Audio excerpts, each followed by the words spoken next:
Well, Okay, hold on. Yeah. So what made Atlanta so successful to be what we now know as the Black Mecca? so Atlanta had a couple of things going on. One was the Black community in Atlanta adopted the W.B. Du Bois Talented Tenth strategy of combating white supremacy. So What is that strategy? So in I think it was 1894, Booker T. Washington gave a speech at the Cotton Fair, which is also the World's Fair in Atlanta, Piedmont Park, where, he in essence said, Black people will forget about equality if you can give us access to, land and property and things of that nature.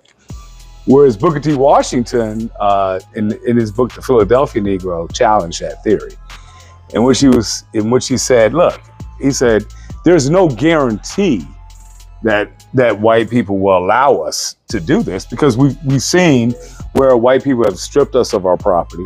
They've stripped us of, they've used tax fraud, things like that, to strip us of our wealth. And so he was like, what we really need is the theory of the talented 10, which is, 10% of the population has access to education, culture, things like that. And they will use that to uplift the other 90% of the population. Was that good, dude? Yes. Yeah, I'll tell you the reason why. So Morehouse was a talented 10th response. Yeah. So because it wasn't elitist. Out of the two, you saying which ideology that you gravitated more? The talented 10th. And the reason why, and I'll tell you this one, is because in theory, you want to go with Booker T. Washington. But the problem was between 1880 and 1920, Blacks were able to build wealth. We had Tulsa, we had Auburn Avenue, we built wealth in Manhattan and all those areas. But what happened was, as soon as white people had a problem with that acquisition of wealth, they stripped it from us. And they stripped it from us in the forms of lynchings, tax fraud, and absolute theft. And so then you had a situation where they were telling Black people, well, pick yourself up by the bootstraps after that wealth that we acquired without 40 acres and a mule was acquired. However, we had to rebuild this wealth during segregation. So to rebuild that wealth, you had to defeat segregation, which was the theory of the talented 10th, in order to rebuild the wealth that Booker T. Washington thought we could build on our own. It didn't work. It did not work. Well, it did work in the end. And it worked in the end because of the creation of, so Morehouse was a talented 10th response. So it didn't work. So did it work? It did work. It did not work. No, it did work. Okay. So if you look at the largest, the largest, so the largest transfer of wealth from the middle class to the wealthy amongst the Black community occurred in the 1970s, which was right after the Civil Rights Movement.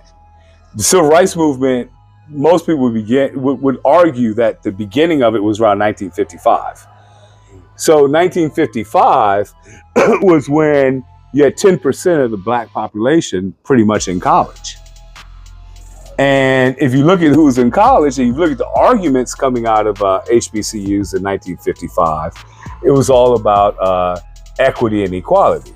Now, the problem with the Civil Rights Movement was we went after equality without going after equity. Civil rights. Civil rights. Civil rights. No, not civil rights, but civil rights. Listen, S-I. So this is what I want to say. Civil rights. So right. S-I-L-V-E-R. You're talking about money. silver. Money. Right. Right. So that was an issue that we had, right? And so now we're going to rectify that. Well, here's the thing. So the shortcoming of the Civil Rights Movement was, you're correct, was we went after equality and not equity. Right. Equity is a whole different argument from equality. Completely. Yeah, because equality means, hey, look, you start off from the 100-yard line, we're going to run a 200-yard dash. You start off from the 100, Everybody black starts off from the zero, from the beginning, and then, but at the same time, once the horn blows, we're all running at the same time. But you're 100 yards ahead, so you're gonna beat us. But equity means that we all start from the same spot. Martin Luther King understood by 1967, 1968 that he had made a mistake in going after equality as opposed to equity. Right. And Atlanta, part of the genius of Atlanta, but also part of the problem with Atlanta, was that under the mayorship of Maynard Jackson was like, okay, now it's time to go after equity. Right. You know. So Maynard Jackson, he's a Morehouse grad as well, right? Yeah, he's a Morehouse grad. Okay. Yeah, class of 56. So tell me about the part where he ran for mayor, because that was a big part of the term for Atlanta as a whole. Well, so he ran for mayor in 73, but before that, he had run for the U.S. Senate in 1968 against, Paul, what's his name? What's his name? no, it was, I forgot his name. Peter, what's his name? No, his daddy was governor. That's right. That's Yeah. right. But anyway, he ran for U.S. Senate in 1968, He lost. and he got 30% of the vote, which was a surprise. Right. And so he used that to run for city council vice president, because in those days, Atlanta had a weak mayor system and a strong city council system.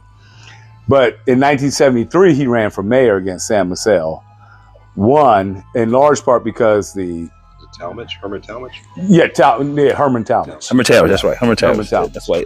That's right. And so he ran in 73 against Sam Massell and won, in large part because the population of the city had changed.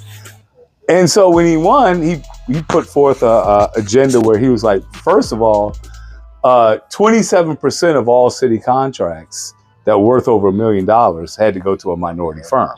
It was about inclusion. It's about minority inclusion. It's about inclusion, man. So Yeah. so we want something that's fair. Right, we want something that's fair. Let me interject real quick.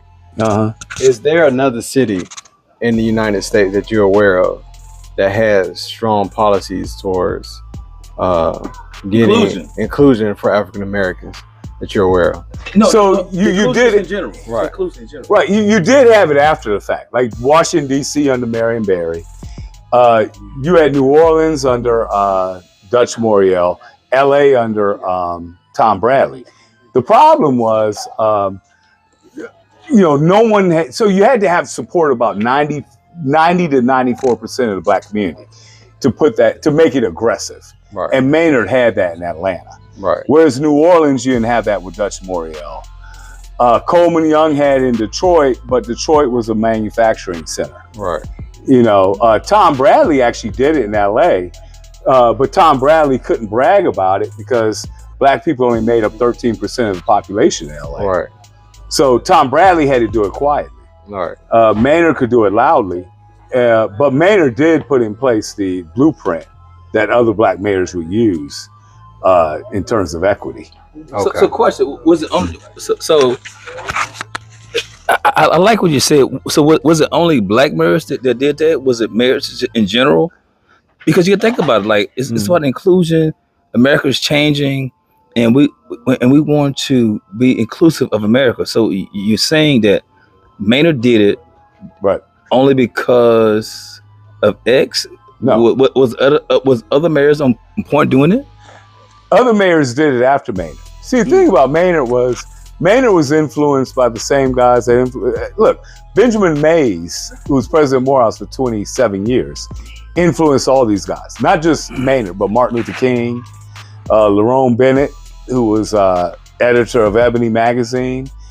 And really it was Ebony magazine that kind of put Martin Luther King on the map during the Montgomery bus boycott, because when the New York Times and all of them were ignoring Martin Luther King, Lerone Bennett and Ebony magazine were publishing articles about it. So Benjamin E. Mays was the one who was pushing equality, equity, and all those things, which led to Maynard's aggressiveness in pushing. And also the first generation of black mayors all came from either the civil rights movement, because Maynard was an NAACP attorney, Dutch Morio was NAACP attorney. Correct. Or they came from the unions, which was like Coleman Young in Detroit. That's right. And Tom Bradley in LA. That's right. You know, and so these guys were not necessarily coming into the mayorship as just a power play. That's right. Right. They were coming in because they were like, okay, it's a service. You know, I'm providing a service to the community.